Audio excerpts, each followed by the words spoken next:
Welcome to My Spoonie Sisters, featuring stories from special guests dedicated to empowering those with chronic illness. Our goal? To connect people and provide the support and tools they need to live a better life. For those with chronic illness, our energy levels just fade faster. We must be more purposeful with the spoons allotted to us. So grab your coffee or tea, sister, and tune in as My Spoonie Sisters share stories of living with chronic illness. Hi, my Spoonie Sisters. It's your host, Gracefully Jen, and I am here with Emmanuel, and he is from Workers with Autoimmune Aliments Alliance.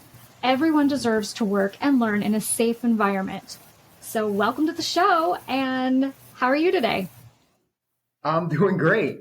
It's a holiday while we're filming this, so I've had lots of free time. So I'm feeling good, and I got some good rest today. But I'm glad to be here, of course, tell you guys more about our mission. Yeah, I'm super excited. So do you mind diving in and telling us what your mission is with this? So I'd say our biggest goal is to protect the rights and the dignity of people who are suffering from autoimmune illnesses and also people who are immunocompromised. And so I'll tell you a little bit about kind of why I got into this work first.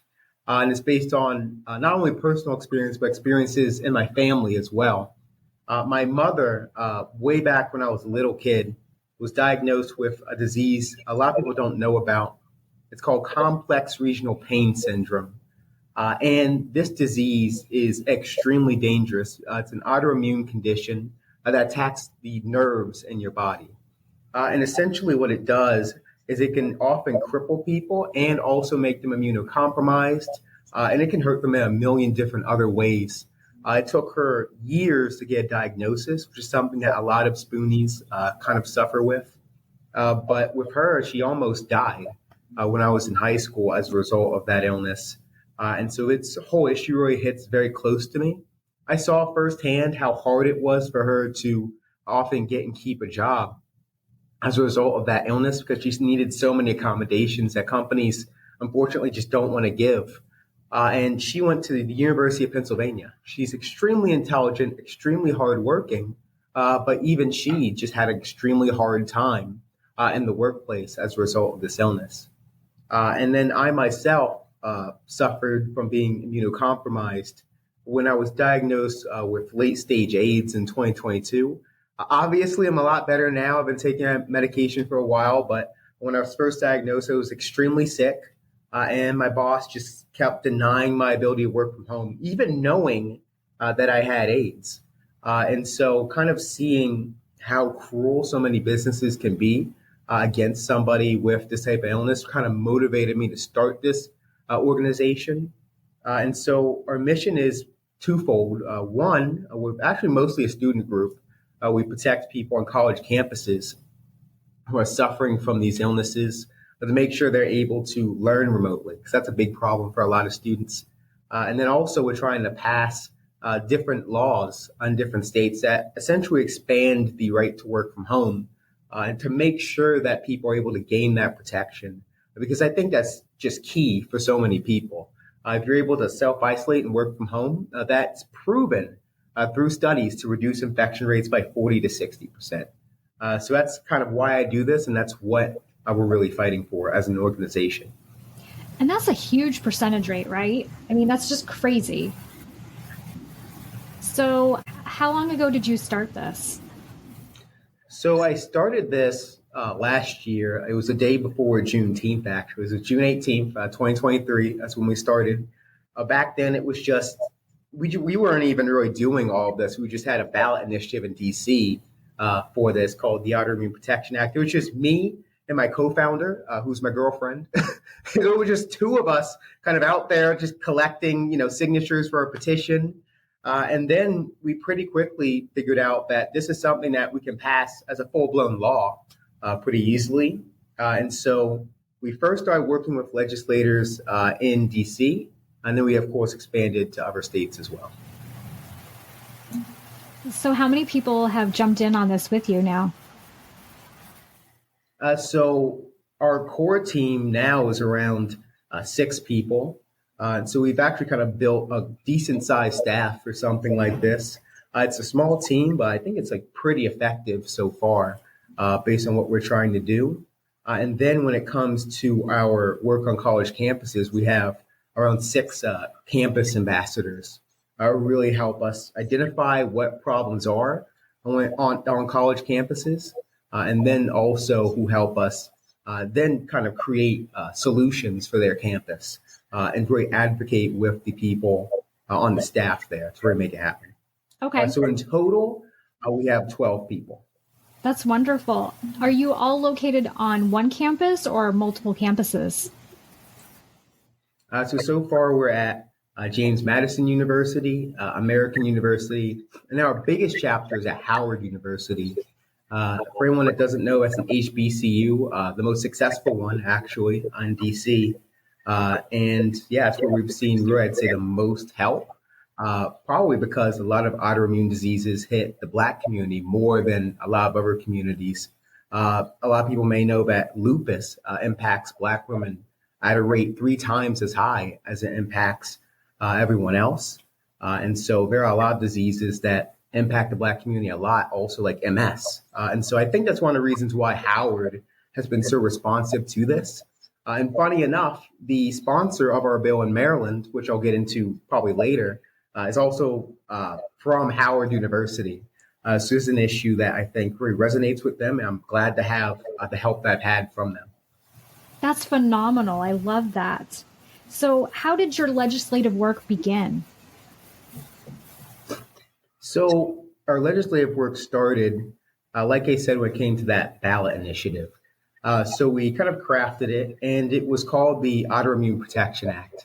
And what we really wanted to do there was first off to clarify the law, to make sure that it just clearly says that if you have an autoimmune disease or are immunocompromised, that you have this right to work from home.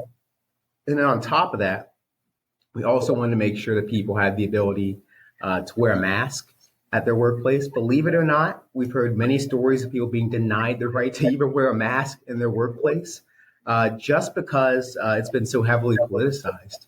So we want to make sure that those two rights were defended, and we wanted a better enforcement system than what we currently have. So that's how it started in DC. We started working with legislators there, and we still are working with legislators there to make that happen. But as time went on, we pretty quickly understood that this is something that's needed everywhere, obviously. And so we started talking to people in other states as well. I probably sent like thousands of emails about this to different legislators, just over and over and over again. And it's a brand new idea, so often people don't take it seriously. They don't respond. But in a few states like Maryland, they have responded. And so we actually have a bill now finally being introduced in the state of Maryland. They called it the Employee Autoimmune Disorder Protection Act. And that law is amazing because not only does it give people the clear right to work from home, it expands that right to also include small businesses. As you may know, around half of all Americans work for small businesses, and current laws say nothing about what they have to do for people who are immunocompromised. This is a big win for the immunocompromised community. And in addition to that, the law also says that there's a better enforcement system. So as it works right now, first you have to go through what's called the EEOC, that's the Equal Employment Opportunity Commission. And so you have to go through a whole investigation process with them, which can be very expensive. You usually need a lawyer for that. And then at the end of that process, which can take around a year or even 2, you then receive, because they don't enforce the law themselves, they then give you a right to sue. So instead of being able to sue the company yourself, you have to go through this long process.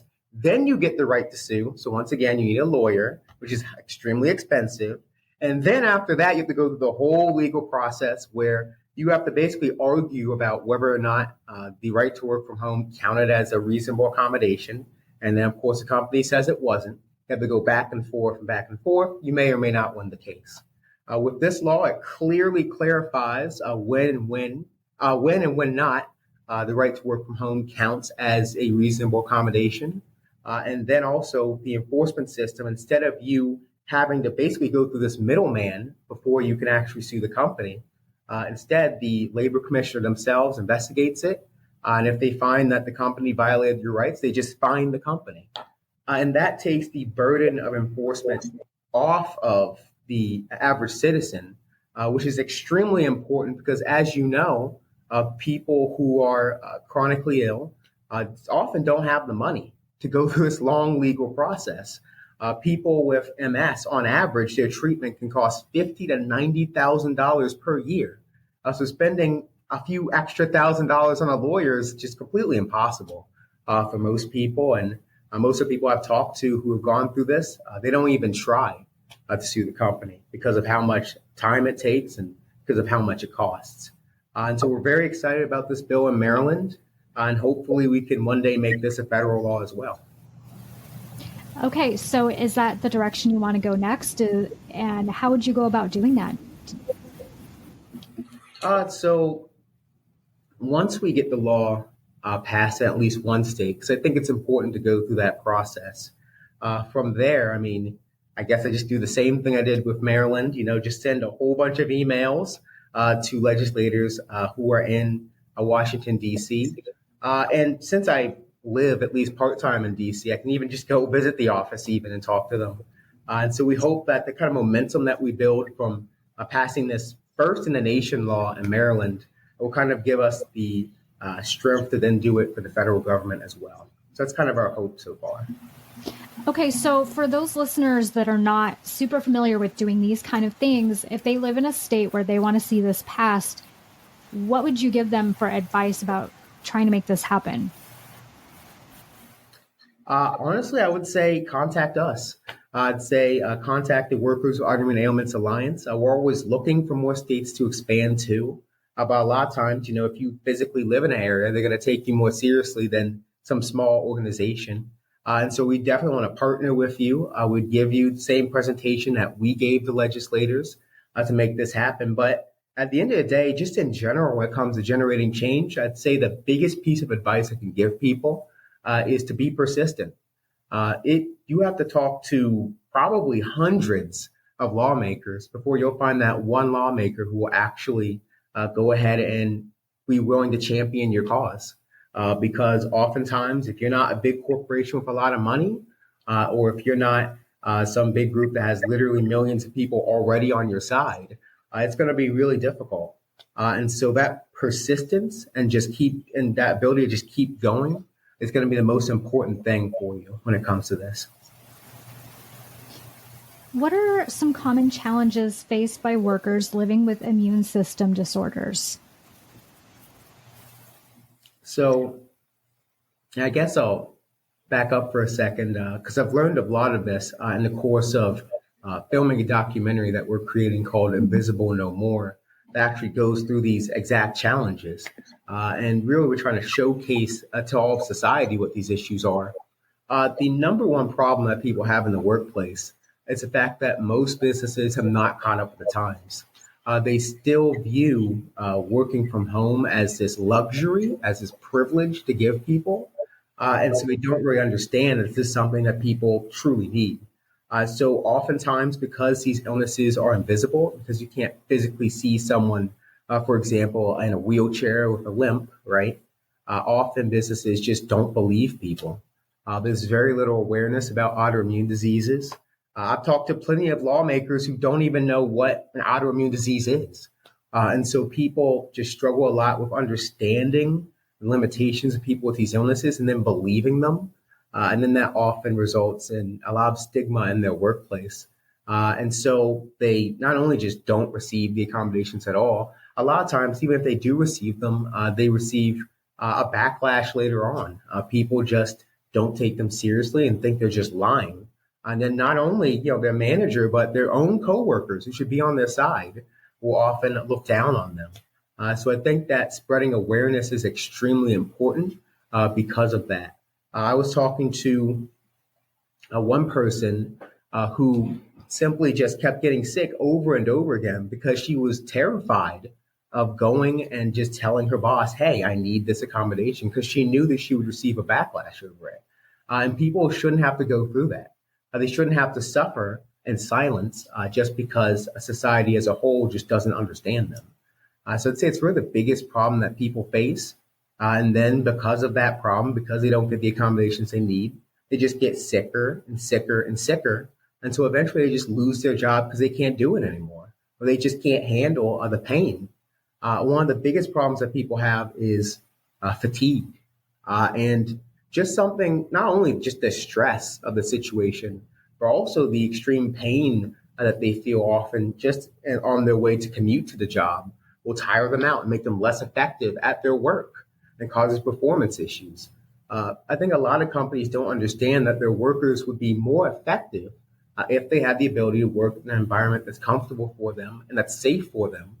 And that's really, like I said, the biggest issue that people face is a lack of understanding. Absolutely. So let's back up a little bit. And can you explain to us this project and what it looks like? Legislatively or just the organization as a whole? No, the recording that you're doing. Okay. So Invisible No More we started this like very early this year because, and the reason I started this was because, like I said, I just met like so many lawmakers who had no idea what the issue even was in the first place. And so when I was giving, all these presentations to people, I had to spend so much time just explaining how many people have autoimmune disorders, what they are, how they impact your health, why it's necessary that they then have the right to work from home, so on and so forth.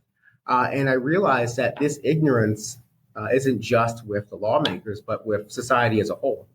And so we started this project. First, just put like a bunch of not ads, but I guess like posts on Facebook asking people to come kind of do it. No one really responded there. I mean, Facebook just wasn't working that well. So then I kind of reached out to people who were already kind of talking about their stories on Instagram and found a lot of people who were looking for something like this, who wanted to share their story, but had never been able to tell it before. And so from there, we just started talking to people about their problems and about the struggles that they face. So far, we've interviewed around 20 people, mainly over Zoom, obviously because of the nature of these illnesses. But for some people, it's safe. We're also going to start filming in person, and hopefully we can really shed more light on this problem, not just in the workplace, but also problems that people have had in school and problems have had in the doctor's office of just simply not being believed. There was one woman where it took her so long to finally be believed by her doctors and get a diagnosis, but that by the time she did so, her disease had progressed to the point where now she's permanently in a wheelchair. And if that had been caught earlier, if there was more awareness about this, that would not have happened. She would have gotten the help that she needed. Her doctors would have actually believed her, and then she would have actually just gotten the help she needed and not ended up in a wheelchair. And the fact that so many people are having permanent injuries as a result of this lack of awareness is what really motivates me to keep doing this and to keep raising awareness about this issue. Even if we get these laws passed, I mean, people need to know what's going on because most people have some basic empathy. When they see someone in a wheelchair and who's limping, they take pity on them and are willing to help them already. It's just the fact that these invisible illnesses just don't get that same sympathy because they're invisible, because people just don't get it. And that's why we titled it Invisible No More, because that's really our goal, is to make these people, around 23 million people who are right now invisible because of the nature of their illness, visible, so that society understands what's going on and then takes the appropriate steps to help them. Okay, so if somebody wants to jump on and join in this, what do they need to do? Do they need to contact you directly? I would say either send us a DM on our Instagram page at WAAA, or send me an email at Emmanuel at WAAA.org. That's probably the best way to get in contact with us. And from there, if you want to help out legislatively, we can show you how you can do that and help spread this law to your state. But if you want to be a part of the documentary, simply ask us and we'll talk from there and figure it out. Wonderful. Well, thank you for taking the time out of your day to join us and explain more about this. All right. And thank you so much for having me. Absolutely. Is there any last advice or information that you want to share with our listeners before we go? I would say don't forget to, especially if you're suffering from something like this, don't forget to stand up for yourself. At the end of the day, a lot of people just aren't going to understand what's going on, and there's only so much you can do with that. But I think to a certain degree, you do have to stand up for yourself and tell people exactly what's going on. Because if you don't, and you don't advocate for yourself forcefully, oftentimes that means that you're simply just going to get sicker, and you're going to put yourself in a dangerous situation. So I'd say never be afraid to advocate for yourself. And if you're somebody who is just a listener who's not getting sick, who doesn't really have this issue, I would say listen to people around you when they tell you that they have one of these illnesses. Don't just assume that they're lying just because you can't physically see it. Make sure that you're doing your due diligence to learn how you can help them. Again, thank you so much for joining us. And I can't wait to see where everything goes with all of this. And we're excited to support you. All right. Thank you. All right. Until next time, don't forget your spoon.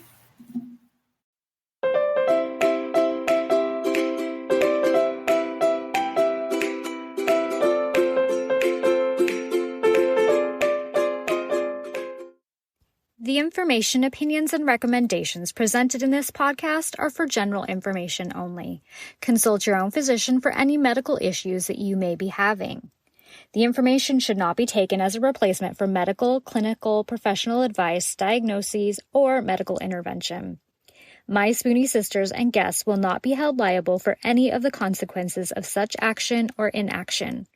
Trigger warning. Some episodes may cover sensitive topics including, but not limited to, suicide, abuse, mental illness, and chronic disease.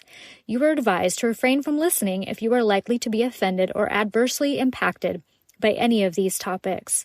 None of the guests or hosts will be responsible for your use of the information contained therein. Life is not merely to be alive, but to be well. Living a life with a chronic illness is best described with one word: unpredictable. Be Well's products are designed to make the unpredictable easier to deal with. Back when I was getting my infusions, I would have loved to have their adult zip hoodie. They even have one in pink. They also have everything from one-day pill holders to urgency buckets. So remember, they want to make your life a little easier. So be sure to check out Be Well.